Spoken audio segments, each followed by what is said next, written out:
are going to solve the example that we discussed in at the end of the integration property video, where we want to calculate the Fourier transform of this triangular function y of t that goes from minus tau to tau with amplitude 1.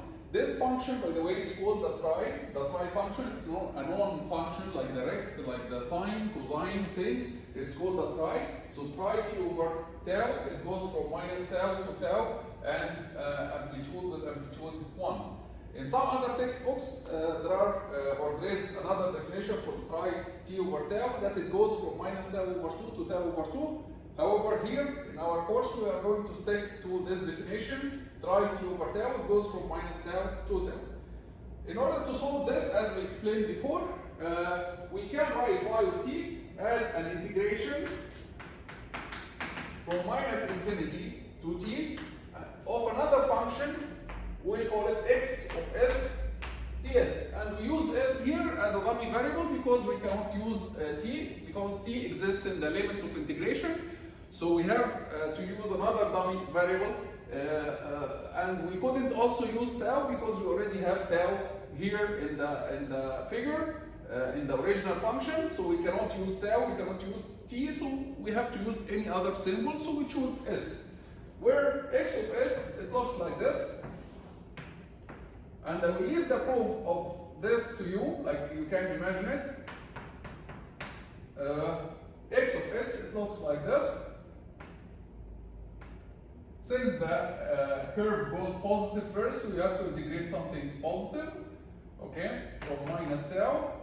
And after you integrate from minus infinity up to 0, you should reach an amplitude 1, so the amplitude here should be 1 over tau, so that the area here is 1. And then you will start to decrease. In order to decrease, you have to move to the negative side, where the amplitude is negative 1 over tau. So x of s can be written basically, x of s can be written as two rect functions shifted. One rect function is shifted around left to negative tau over 2, and the other rect function, it's negative amplitude, and it is shifted right up to tau over 2. So how can we write this mathematically? We can write the first rect as rect s plus tau over 2 over the width of the rect is tau, and its amplitude is 1 over tau. This is the first rect. The second rect, it has an amplitude minus 1 over tau rect, and since it is shifted right by tau over 2, so it's s minus tau over 2. S is our variable, okay, divided by the width of the rect, which is tau. So now we wrote x of s. Since y is the integration of x, and we want to use the integration property here, the first step is to find what is the Fourier transform of x. So in order to find what is Fourier transform of x, let's remember that rect t over tau, or let's go with the same symbol, rect s over tau, its Fourier transform is tau sin omega tau over 2. Either you remember it or you will find it in the tables. Okay, so we can use this here. The Fourier transform of x of s, we call it x of omega, will be first 1 over tau is a constant, and then the Fourier transform of rect s over tau, it's tau sin omega tau over 2, but there is a shift here, and if there is a shift here, it will appear there as a phase, right? So this will appear as tau sin omega tau over 2 multiplied by a phase with the same sign. So the phase will be exponential j omega tau over 2. And then minus 1 over tau, minus 1 over tau. Again, the Fourier transform of the rect here is tau sin omega tau over 2. But because of the shift, there will be a phase here, minus j omega tau over 2.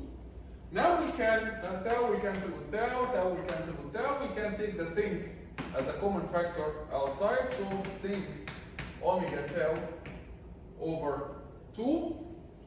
Okay? Sinc omega tau over 2. Multiply by this exponential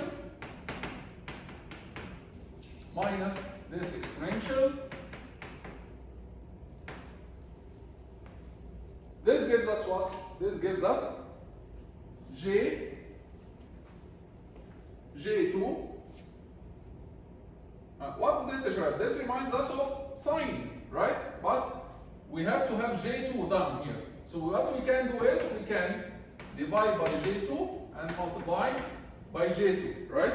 So if we divide by J2 and multiply by J2, now we can write this as J2 sin omega tau over 2 multiplied by, what is this? This is sine omega tau over 2, and now we obtain the Fourier transform of x.